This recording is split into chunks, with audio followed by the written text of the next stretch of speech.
ನಮ್ಗೆ ಸಹಕಾರ ಕೊಟ್ಟು ನಮ್ಮ ನ್ಯಾಯಕ್ಕೆ ಏನ್ ಮೇಲಾಧಿಕಾರಿಗಳನ್ನ ಕರೆಸಬೇಕು ಅವರಲ್ಲಿ ಮನವಿ ಮಾಡ್ತಾ ಇದೀವಿ. ಸಬ್ ಇನ್ಸ್ಪೆಕ್ಟರ್ ಸಾಹೇಬರಲ್ಲಿ ಮನವಿ ಅದೇನು ಇದು ಮಾಡ್ತಾರೋ ನಾವು ನೀವೇನು ಪ್ರೊಟೆಕ್ಷನ್ ಮಾಡಿದ್ರು ಏನ್ ಇದು ಮಾಡಿದ್ರು ನಾವು ಎಲ್ಲದಕ್ಕೂ ಸಿದ್ಧವಾಗಿದ್ದೀವಿ.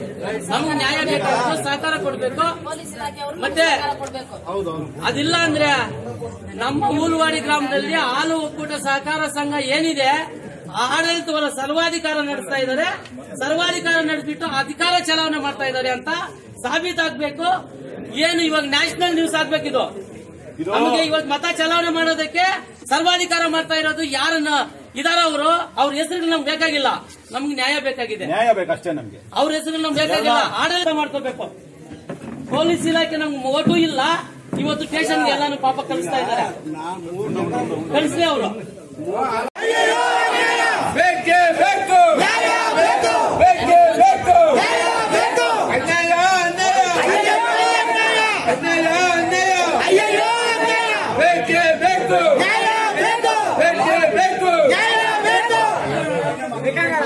73 ಮದುವೆ ತಂದಿರುವ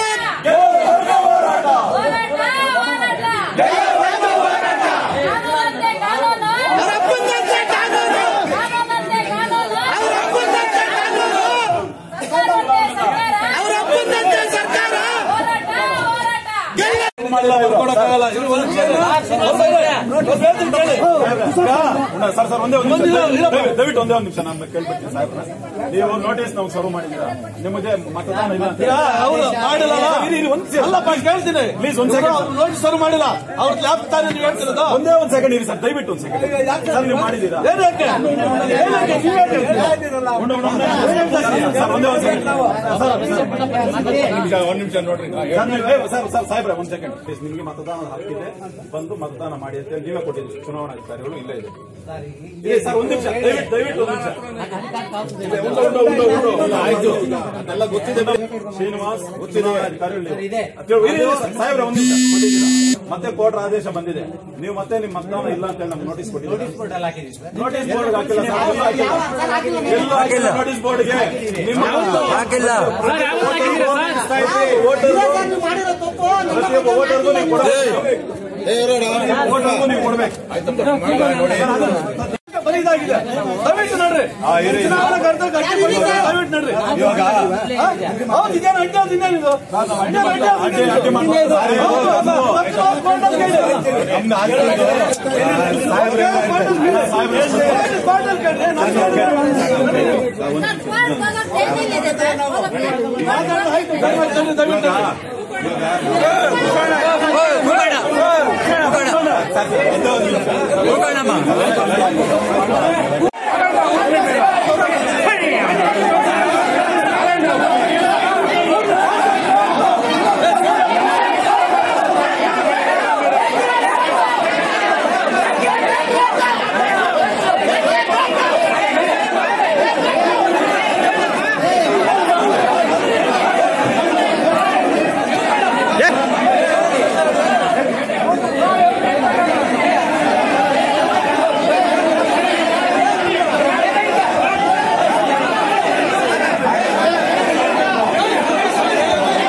ಉಚ್ಚ ನ್ಯಾಯಾಲಯ ಆದೇಶದಂತೆ ಅರ್ಹ 73 ಜನರಿಗೆ ಮತದಾನದ ಹಕ್ಕು ನೀಡಿ ಅಂತ ಆದೇಶ ಮಾಡಿರ್ತಾರೆ. ಚುನಾವಣಾ ಸಂಘಗಳ ಪ್ರಾಧಿಕಾರ ಚುನಾವಣಾಧಿಕಾರಿಗಳು ಚಿಕ್ಕಬಳ್ಳಾಪುರ ಜಿಲ್ಲೆ ಈಗ ಆದೇಶದ ಪ್ರಕಾರ ನಾನು ಅರ್ಹ 73 ಜನ ಮಾತ್ರ ಮತದಾರರಿಗೆ ಹಕ್ಕು. ಸರ್ ಆದೇಶ ಯಾವಾಗ ಸರ್ ಆಗಿತ್ತು? ನಿನ್ನೆ ಮಧ್ಯಾಹ್ನ ಆಗಿದೆ ಸರ್. ಸರ್ ಮತದಾರರಿಗೆ ಮಾಹಿತಿ ನೀಡಿದ್ದೀರಾ ಸರ್? ಮತದಾರರಿಗೆ ಮಾಹಿತಿ ನೀಡಿಲ್ಲ ಅಂತ ಒಂದು ಮಾಹಿತಿ ನೀಡಕ್ಕೆ ನೋಟಿಸ್ ಕೊಡಲಾಗಿದೆ ಸರ್. ಸರ್ ಯಾವಾಗ ಸರ್? ನಿನ್ನೆ ಮಧ್ಯಾಹ್ನ ಸರ್ ನನ್ನ ಮಧ್ಯಾಹ್ನ ಹಾಕಿಲ್ಲ ಅಂತ ಒಂದು ಆರೋಪ ಇದೆ ಸರ್. ಸರ್ ಹಾಕಿದೀವಿ. ಏನ್ ಸಾಕ್ತಿದೆಯಾ ಸರ್? ಹಾಕಿದೀವಿ ಸರ್ ನಾವು. Sir okay sir. ಮತ್ತೆ ನೀವು ಗುರುತಿನ ಚೀಟಿ ಗೊಂದಲ ಇದ್ದಾಗ ಮುಂದೂಡಿಸಬಹುದು ಅಂತ ಕಾನೂನು ಇದೆ ಅಲ್ಲ ಸರ್? ನಿಮ್ಮ ಅಧಿಕಾರ ಇದ್ರಲ್ಲಿ ನೀವು ಮಾಡ್ಬೋದಲ್ವಾ ಸರ್? ಮಾಹಿತಿ ಪಡೆದುಕೊಂಡು ಮುಂದೂಡಬಹುದಂತಿದೆ. ಪ್ರಾಧಿಕಾರದವರು ಫೋನ್ ತೆಗೆದಿಲ್ಲ ಅಂದ್ರೆ ತಟಸ್ಥವಾಗಿ ನಿಲ್ಲಿಸಬಹುದಲ್ವಾ ಸರ್? ಕರ್ತವ್ಯ ಅಲ್ಲ ಅಧಿಕಾರ ನಿಮ್ಗೆ ಇದೆ ಅಲ್ವಾ ಸರ್? ಬನ್ನಿ. ಹಲೋ ಬನ್ನಿ ಸರ್, ಒಂದು ನಿಮಿಷ. ಆರ್ಡರ್ ಇದೆ, ಶನಪ್ಗೌಡರು ಕೊಟ್ಟಿದ್ದ ಆರ್ಡರ್ ನಿನ್ನೆ. ಅವರು ನಿನ್ನೆ ಕೊಟ್ಟರು, ನೀವು ಅರ್ಹ ಮತದಾರರಿಗೆ ಕೊಡಿ ಅಂತ. ಈಗ ಅರ್ಹ ಮತದಾರ ಕೊಟ್ಟಿದ್ದೀವಿ. ಅಣ್ಣ ತಮ್ಮೆಲ್ಲ ತಾವೇ ಖುದ್ದು ಹೈಕೋರ್ಟ್ಗೆ ಹೋಗಿ ಇದು ನಮ್ಗೆ ಬೇಕಾದವ್ರಿಗೆ ಮಾತ್ರ ಇದು ಮಾಡಿಸ್ಕೊಂಡು ಮೊದಲು ಮಾಡಿದ್ದು ಸರ್ಕಾರಿ ಏನ್ ಕಾಯ್ದೆ ಮಾಡಿತ್ತು, ಸರ್ಕಾರಿ ಕಾಯ್ದೆ ಕಾನೂನು ಏನ್ ಮಾಡ್ತು ಅದ್ರ ಪ್ರಕಾರ ನಮಗೆ ನಾವು ಮಾಡಿಲ್ಲ. ಚುನಾವಣಾ ಪ್ರಾಧಿಕಾರ ಮಾಡಿದ್ದು ಕಾಪಿ ಇದೆ ನೋಡಿ ಸರ್, ನಾವು ಮಾಡಿಲ್ಲ ಸರ್ ಅದನ್ನ. ತಪ್ಪು ಅಪೀಲ್ ಎಂಟ್ಸಿ ಬರಲ್ಲ. ಲಕ್ಷ್ಮೀದೇವ್ ಇಲ್ಲಿದೆ ನೋಡಿ, ಆ ಬೇಸ್ ಮೇಲೆ ಮಾಡಿದ್ದೀರಾ ಅಂತ ಲಕ್ಷ್ಮೀದೇವ್ ಕೊಡಿ ಇಲ್ಲಿದೆ ನೋಡಿ. ತಾವು ಹೋಗಿಲ್ಲ ಅಲ್ಲ ನಾನು ಆರ್ಡರ್ ಆಗಿದೆ ಅಂದ್ಮೇಲೆ ನಾನು ಚುನಾವಣಾ ಪ್ರಾಧಿಕಾರಕ್ಕೆ ಕೇಳಿದೆ. ಯಾಕಂದ್ರೆ ಗೊಂದಲ ಆಗಬಾರ್ದು, ಮತ್ತೆ ಕ್ಲಾರಿಫಿಕೇಶನ್ ಕೇಳ್ಬೇಕಲ್ವಾ ನಾನು, ಮತ್ತೆ ಗೊಂದಲ ಆಗಬಾರ್ದು. ಇಲ್ಲಿ ಆರ್ಡರ್ ಆದ್ಮೇಲೆ ಚುನಾವಣಾಧಿಕಾರಿ ಯಾವಾಗ ಆದೇಶ ಮಾಡಿದ್ದು? ಚುನಾವಣಾ ಪ್ರಾಧಿಕಾರ ಇಲ್ಲಿ ಚುನಾವಣಾಧಿಕಾರಿಗಳಿದ್ದಾರಲ್ಲ ಅವರು ಯಾವಾಗ ಆದೇಶ ಮಾಡಿದ್ರು? ಯಾರಿಗೆ ಇದು ಈ ತರ ವೋಟರ್ಸ್ ಅದು ಮಾಡೋದು DRCS ಮತ್ತೆ ಅಪ್ರೂವಲ್ ನಿನ್ನೆ ಮಾಡ್ಕೊಟ್ರು. ನಾವು ಮತ್ತೆ ಏನು ಅರ್ಹ ಮತದಾರ ಇದೆಯೋ ಅದನ್ನ ಅಪ್ರೂವಲ್ ಮಾಡ್ಕೊಟ್ಟು DRCS ಅವ್ರಿಗೆ ಮತದಾನ. ಹಾಗಾದ್ರೆ ಈಗ 250 ಜನ ಇದಾರಲ್ಲ ಅಂತ ಹೇಳ್ಬಿಟ್ಟು ಅನರ್ಹರು ಅಂದ್ರೆ ಅವರಿಗೆ ಮತದಾನ ಹಕ್ಕಿಲ್ಲ ಅಂತ ಕಂಡೀಷನ್ಸ್ ಮೇಲೆ ನಿಮ್ಗೆ ಅರ್ಥ ಆಯ್ತು. 5 ವರ್ಷದಲ್ಲಿ 3 ಸರ್ಕಾರಿ ವರ್ಷಗಳಲ್ಲಿ ಪ್ರತಿ ವರ್ಷ 180 ದಿವಸ 500 ಲೀಟರ್ ಹಾಲು ಹಾಕಿರೋರಿಗೆ ಅರ್ಹರು. ಇನ್ ಮಿಕ್ಕ ಯಾರು ಇರ್ತಾರಲ್ಲ ಅನರ್ಹರು.